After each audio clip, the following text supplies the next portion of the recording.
Welcome to Fireside Chat.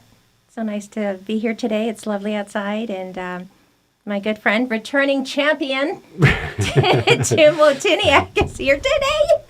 Yes. So it's such a pleasure to have you here, Tim. How are you doing? I'm doing well. It's great to see you. It's so great to see you. See you in your element. I love that. Yeah, which is kind of nice, right? It's kind of nice because I could be like, oh God, what is all this stuff? Tim has spent his life helping people and organizations achieve the success they desire by empowering the people at every level of an organization to make their unique contribution.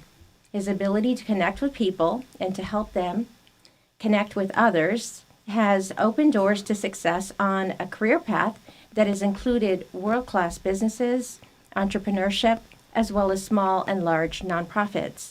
Tim's current work is to use his unique perspective to help leaders who share his vision of shared success. Thank you so much, Tim. Wow. It's a lot of words there. It's daunting, yes, but they're good words. What does that mean? It's all positive. It's all rowing in a positive direction, right? And we're rowing together in a positive direction. I hope so. You're someone who's just constantly evolving. In such a wonderful way. Because you started off pretty cool, right? You started off like, right when I met you, like you were like this perfectly formed package. Like, there's nothing you need to learn, Mr. Man. That's and so very generous and inaccurate. But thank you for esteeming me in that way. I'm edifying you. I like that word very much. Edifying you. No, but truly, you're such an extraordinary human being. I'm just thrilled to know you. Well, thanks. And I just, on the other hand, I just kind of have a good time. You're like achieving these incredible, right? These incredible. All right, Sue. Well, we'll need to talk about that some. You're doing great work. You're doing important work. Thank you. Right? I mean, you're getting messages out to people, to the world. So helping people shine a light on what is important to them. Mm-hmm. So we usually like to talk about the nature of work and things like that. So. Since last year and now, you have come to evolve into something, I guess, that's shifting, right? It's a bit of a... It is. It's a shift? Yeah. So tell me about it, because I'm very excited. Well, I'm getting clear on where my experiences can lead to a contribution, right? That's the whole thing. It's like, okay, I've learned all that stuff. Now what? Right? That's... and my passion for helping people has been lifelong, and I find ways to do that, smaller and larger. And this is a time where I'm looking into what that is. My true work is. I feel like I'm getting closer to that, and it feels good. Yeah, and it's evolving. I think about my dream state for the world is that everybody is doing something that they love. Right, and that's it. It's like we are all doing things that we love and making it an adequate living, right? Yeah. At least adequate. Right. I mean, imagine what that's like, right? When we're around people who are like that, who are living in that space, I think it feels magical. You can just tell, right? That's true. I mean, it's a vibe, as the young ones say. It's a vibe. Like you can feel it. It just kind of comes off someone, right? Mm-hmm. Yeah. So my assertion is that in the space in between where we are and that space, that we can make things a lot better if we see each other as humans. True. Right? The whole human resources thing sometimes I feel can miss the human part. And that's it's no slam on individual HR people. Not at all. They have a role No. and so on. Not at all. But I think sometimes that can be lost. The humanness can get lost, and I think there's gold in that. It really is. I think there is. So I think we've talked about it. I took a 2-month sabbatical. I quit my job and I hit the road for 2 months, and I drove mostly the Pacific Northwest and along the West Coast, and 17,005 miles of driving around.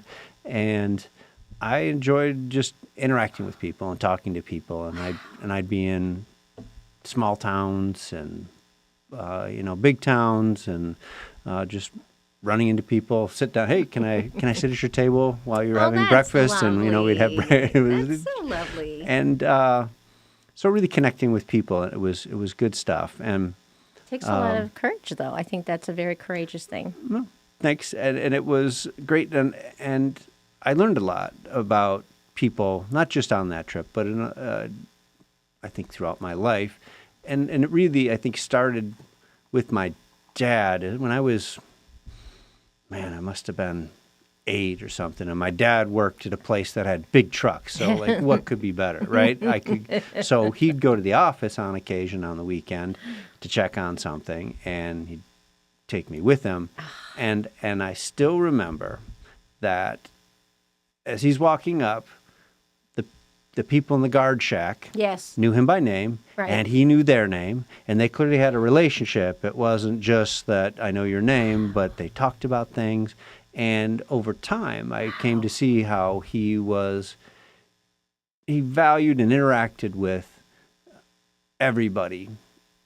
All levels. The people in the cafeteria, because my dad liked to eat. That was one of his favorite things. God bless him. So that for sure. The ladies in the cafeteria, Oh, gosh, they were probably but everywhere from. They probably call him darling and sweetheart, and you know what I mean. And but it really made an impression on me that he valued everybody. That's beautiful. Right, and he saw the importance of what they did, and so that's kind of been part of my life the whole time, and I'm grateful for that I didn't ever see that there were jobs that were less than or jobs that were greater than in a way that, in the sense that it values the human more, right? Yeah. I mean, there are greater responsibilities, no doubt about absolutely. it, right? And there's all that stuff. So I wanted to ask you a question to sort of start our conversation here, to ask you to think about a job, maybe the job, that you enjoyed the most, that you have the best feelings about. Okay, I've got it. And so tell me about, rather than what you did, tell me how it felt to do that work, to go to that job. I felt welcome just to come in the door, and people would start joking with me and making me laugh and saying funny things to me from the moment, like, I come in the door. And it's like you're immersed into whatever plans they have for you because you're just coming in, showing up to work. And it's really fun because every day is like this adventure. And so because if they're fun, then I need to be fun and actually put into real life these crazy suggestions that they're doing because it's fun and because they must have, maybe with all the other people that make shows, like maybe I'm the only one that they can actually tell that to and actually be kind of fun about. Okay. So I find that is like it's an honoring of who I am because they're like playful with me. Nice. And do you feel like you're doing that in this job that you were doing good work? Yeah. Yeah. So you were making a contribution? I think so. It counts for something. You know what I mean? And that's a good feeling. So tell me if this is correct. So you were seen for who you are. You got to be who you are. Right. You were valued for that. Right. And you were making a contribution. Those things are important, aren't they? I think so. And I think that is, I judge that that's universal. Right? Not everybody can get their dream job. Yeah. And we were talking about this before we started here a little bit about what that's like. But within the job that we have, right? How can we make it more dreamy? Right. Right. And what can we do? Something to it, right? Yeah. Because it already exists. And I think it's possible that even if you're there just for the paycheck, I think that people want to feel valued. Yeah.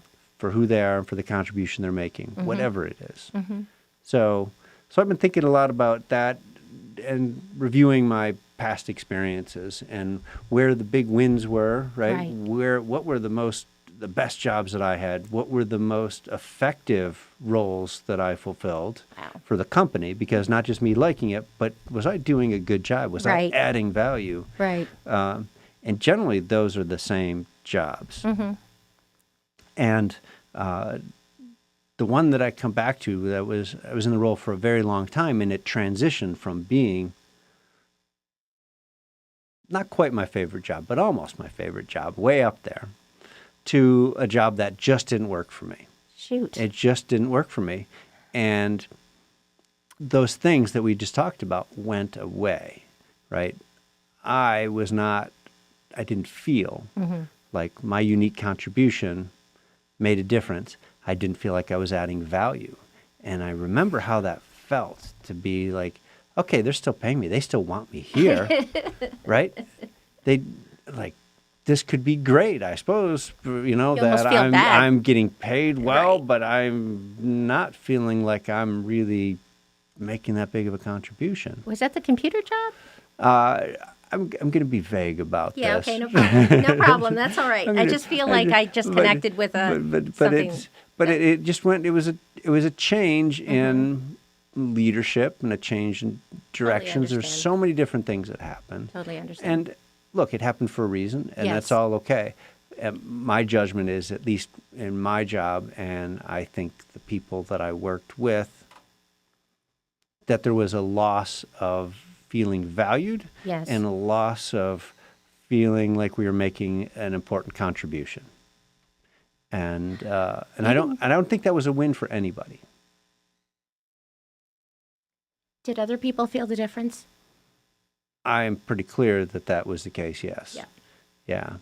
And in the best time. So again, teasing this out, like, man, what made that work? And I just had a conversation about that this morning, where we were with someone who we were looking at it, and I had this epiphany, like, what's transferable from this situation, right? Yeah. What comes? What can we take out of this situation that's transferable to other situations? And I'm thinking, like, well, my boss let me wander around the business a lot, and That's nice. it was a large campus, right? And Wow. and he trusted me to wander around and have relationships with people, because out of those relationships and the observing of what they did and the conversations about what they did, I could provide solutions and add value on a pretty continuous basis, is what I felt like, right? Wow. Is like just by talking to everybody at every level, like saying, like, hey, that seems like that's a lot of work. It's like, you have ideas about what would make that easier? Wow. And, they did.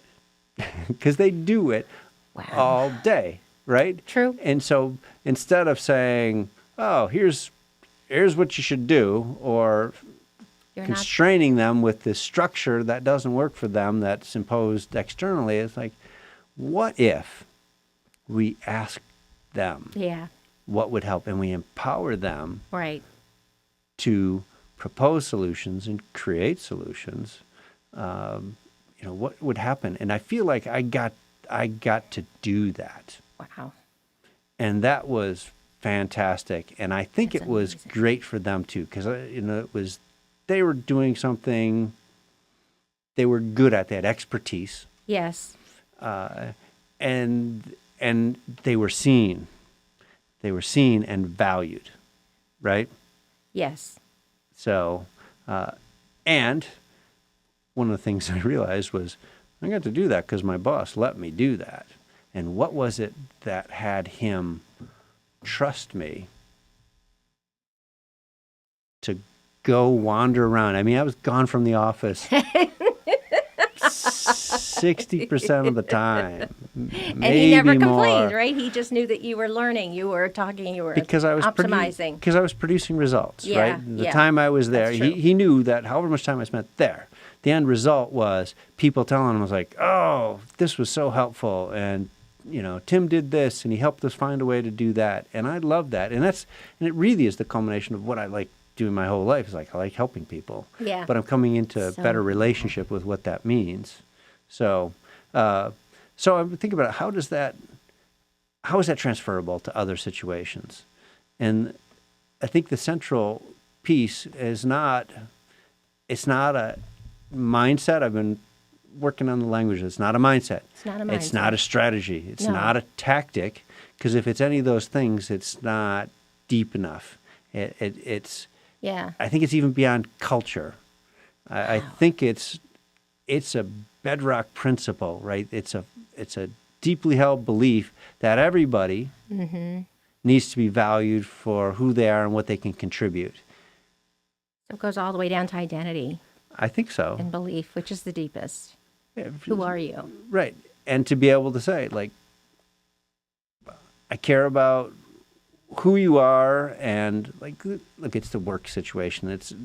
We're not there to be friends necessarily, right? But we certainly can be friendly. We can enjoy each other, though. But imagine, right, at some point Yeah. in this relationship, that person applied for a job because they thought it would meet some need for them. Yes. And they could meet some need for the company. That's right. Right? Or the organization. I mean, this is true in nonprofits and in anything, right? Whatever we're doing, even when we're volunteering, you go like, it's like, that looks attractive to me, and I believe I can make a contribution. And then you try it, and you're like, ooh, that felt good. And hopefully that's the case, right? And at that same time, coincidental with that, the organization said, we need somebody who can take care of this kind of thing for us, can act in this way, fulfill this role. And they thought that person could. Yes. They could see that person in that role. Yeah. And so when the organization isn't performing, what is it that you do, right? What normally happens in that situation? Where do people look? Sometimes you look within the job. Mm-hmm. You might get a mentor. You might speak to someone and say, what do you think I could do with this in this situation so I don't have to leave?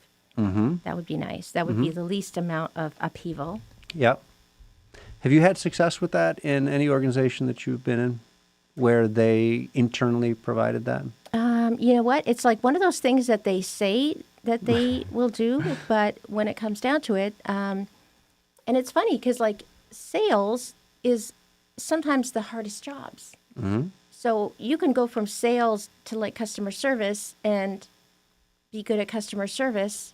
You could go from sales to HR or to IT or something like that. So I think that companies should make it okay for you to create a path. But I think mentors, if you have a mentor in your organization, they have a higher level view, and they can see interrelationships, and they can see how things can lead somewhere, and they can also see around a corner where there might be a problem that you couldn't have known here. Does that make sense? It does. Mm-hmm. So you've had some success in getting that kind of guidance? Not necessarily? No, because if you don't have a mentor, you don't have someone who's willing to tell you about other opportunities, or an HR that, oh, that's okay, not everyone loves sales, here's some other things you can do. I feel like it's just easier for them to find someone else. Mm-hmm. I think that too often we look outside, right? Organizations look outside. There's some wisdom outside. There's this person. If we hire this leader that's going to come in and do this, or someone goes to training and they say, all right, I'm going to revamp the way I'm leading. And I mean, that stuff has value. No doubt about it. It can. I see. But again, my assertion is that the starting place that can help any one of those approaches work is by valuing the people and looking for the wisdom and competency that's already there and kind of unleashing it, kind of getting out the way. That's very true. Right? It already exists. But it's not showing up in the work yet because maybe the person doesn't feel empowered to express it. I think there are a lot of possibilities. So if Michelangelo, right, with David, it's like I carved away everything that wasn't David, right? You know that story, right? That's the however that was. But to think about that, first it started with a block that was solid. If you got cracks, right, that doesn't work. And there's a particular kind of marble, is my understanding, comes from someplace that is known for that. You pay highly to get this block of marble that you trust through the process is going to maintain its integrity, right? Right. But then from there, you get stuff out of the way. Yes, that's true. So my boss at the time, I think he probably got grief for probably a lot of things. I mean, we were I think under-resourced for what the expectations were, and it was we were a free resource, right? Because nobody got charged for our time. Okay. Right? So everybody wanted it, but nobody had to pay for it. So I'm sure that he was stuck in this spot of never being able to satisfy everybody, right? No. And Not wanting to say no to people. right, and so on. But I am clear that he ran interference. This is what I think he did, and that made him my judgment, a great and effective leader for the time where things, again, work this way. There's some changes happened, but Sure. is he empowered us and he protected us, and he knew each one of us what we were good at, what we could do, and he let us do that. And he helped us get rid of obstacles. We had very little interaction that wasn't just social. As far as, manager to employee interaction, almost none. I mean, it really was. But you must have almost been. None. You must have really understood the assignment. Well, so I think yes, but when I first came in, the assignment was different, and I convinced him that my assignment should be different than what they hired me for. Wow. So the That's truth of the matter is my initial assessment of the situation said, I don't think this is the best way to go about this, and here's what I think is better use of the resources we're applying to this. And I guess he believed me, right? Yeah. And we had a long span of good success. But so leadership, that he wasn't looking to climb anywhere, right? He just wanted to do a good job. It was just who he was, that he could see people and what they could bring. Yeah. Get out of their way. Get out of the way, very much. Facilitate whatever, challenges that need to be facilitated, right? To get through that, get things out of the way. And we had a very diverse department, very diverse. We were very different people. And people found their way into particular roles, picked with different customers, right? People worked with different teams, some better than others, and Wow. just get people there, value them, and let them do the job. And I think we did an amazing amount of work, added a tremendous amount of value for, I would judge, very low cost in a relative way. So. And people were allowed to be themselves. Yeah, and that's the thing that I'm coming around to is you hire somebody for a reason. Mm-hmm. You thought they could do the thing.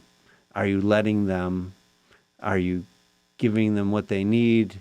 Are you micromanaging that's taking away their power? Right. I don't know. Right. Yeah, that's true. So I think that people, if you believe in that person, now get out of their way. Truly. Help remove impediments to them being successful doing the thing. Now, people need redirection. Not everybody's a good fit. Yeah. That's not it. But the central thing is value the person to start with, right? Get to know them, I guess, too. Mm-hmm. Because you got to know the people in different departments. Yeah. So when you would say, hey, listen, how about doing it this way? You've already learned about them enough to see what their kind of comfortable style is or whatever it is. Yeah. And then so that your suggestion would, I know how we talked about if you go really to this very deep level of understanding, if it goes all the way down to identity or belief, then my goodness, you could change that person's life. Yeah, and wouldn't that be great if everybody's workday was at least a little bit better, right? Yes. They felt valued, they felt good about what they did. Yeah.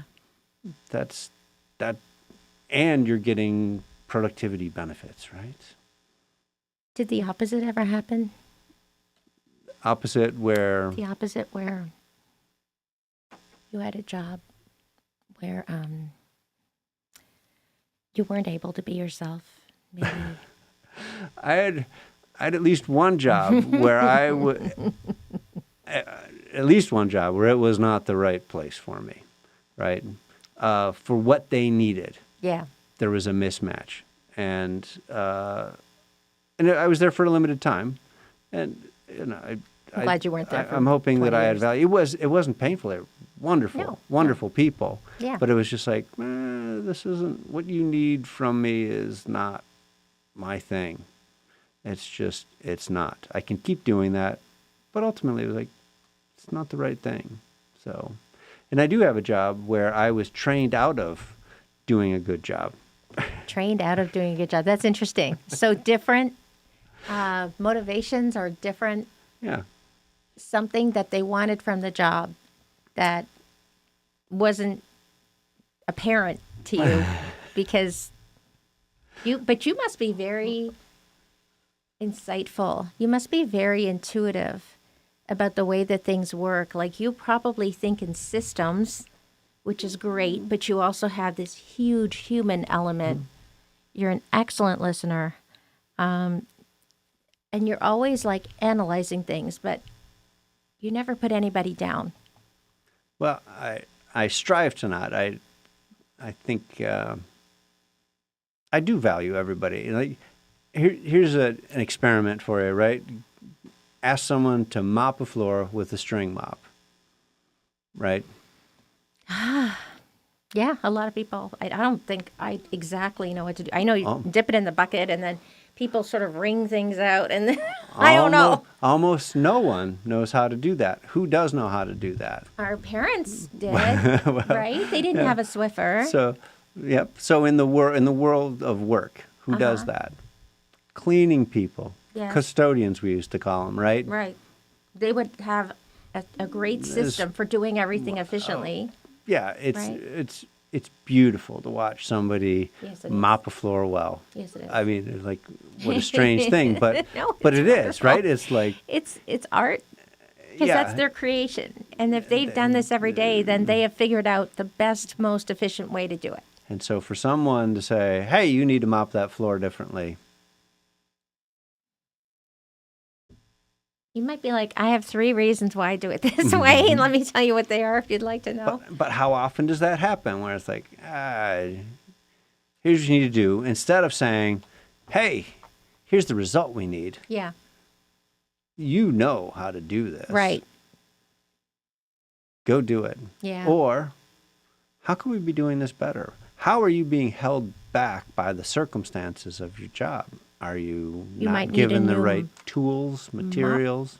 You might need whatever. hotter Right. water. You might need Right. a new mop. You might need, like, a different bucket. Like, there's different elements of things. Yeah. So that's just at a very simple level. But do we do that? Do you think we listen enough? I know I don't. You do. You so do. Oh my God. You need to talk to my Tim. girlfriend about that. But I'm working I on will it. talk But I'm with working. her, I'm but working on that. I really think you're a phenomenal well, listener. Oh well. my goodness. So I wanted to go back to where you said something about, you asked whether they listened to me when I had suggestions. I just wondered. I would say my best work was when I asked questions instead of, where I think my gift in those moments was to look and say, this looks complicated, or this looks hard, or this looks like you do this over and over again, and surely there's a way to not have to do this same thing over and over again, right? And if I approached it in that way, they knew. They're like, yeah, well, it's like I have to type the same thing every time. It's like, well, that's not a good use of your time, It's not. right? Especially if you have tools. Yeah, and we had tools. Sometimes the tools were a Post-it note. But it worked. It was the right tool in certain circumstances. It's like, can you design a system to do this? It's like, probably, but how about we put a Post-it note on the door when this unusual circumstance occurs? And that's like, pow, this is unusual circumstance time. Post-it notes on the door, you know. Do you have an engineering brain? I probably. I also feel like part of you is like a writer. Perhaps. Does that make sense? Mm-hmm. You're absolutely a speaker. I think you're already ready to hit stages. I think you're already ready to sell to many. And so you're just honing skills, I think, right? You're not learning anything earth-shakingly new, but I think what you always do is you always look at what is and then take into account their belief and their identity. A C may be more efficient, maybe more of an honoring way to do things. And then allowing people the freedom, right, to kind of maybe do things their way or to be inventive or... Well, I like the way that sounds, Sue. That would be something I would wish. I do mean it, that everybody has a job they love or finds their work, right? But until then, how can we make it, be humans with each other and for free, you get increased productivity and more happiness in the workplace. I really think it's possible, and I don't think it. I do think it fits with anything. I think there are a lot of styles for how you lead people, and things that can be important, and generational differences, right? That young people, they need to know why they're doing it. Yeah. And so, yes, and I think I get that. It's kind of a wonder that previous generations didn't. If that's such a big thing now. Yeah. It's like, what were we missing for all that time? Because I don't think, I can't imagine anybody or many people who would say, like, I don't care, I'm just here to do this thing over and over again. But I guess maybe there are people that's sufficient for them, but I think people want to be part of something bigger, and they want to be valued for who they are as part of that and see their contribution. And I think it starts with just like, I see you, right? There's a story of some African tribe that instead of hello, what they say when they spot someone is they say, I see you. That's and so the sweet. other person says, I am here. So it's very literal. But how great is that, right? I mean, that's... Yeah, at least they're not looking at their phones and not looking at their friend. I mean, we're almost not as evolved as that in a way. Wow. So what I'd like to do is do a part 2 to this conversation. And we can do a part 2 actually today. So what we'll do is we'll just pick this up in a minute. But Station identification. Yeah. We'll be right back. All right. Thanks. Stay tuned. We're going to do a part 2. Thank you. It's good that we did a half hour because it's nice to do another. So where do you want to start for part 2? Like, where do you want to kind of... I don't know.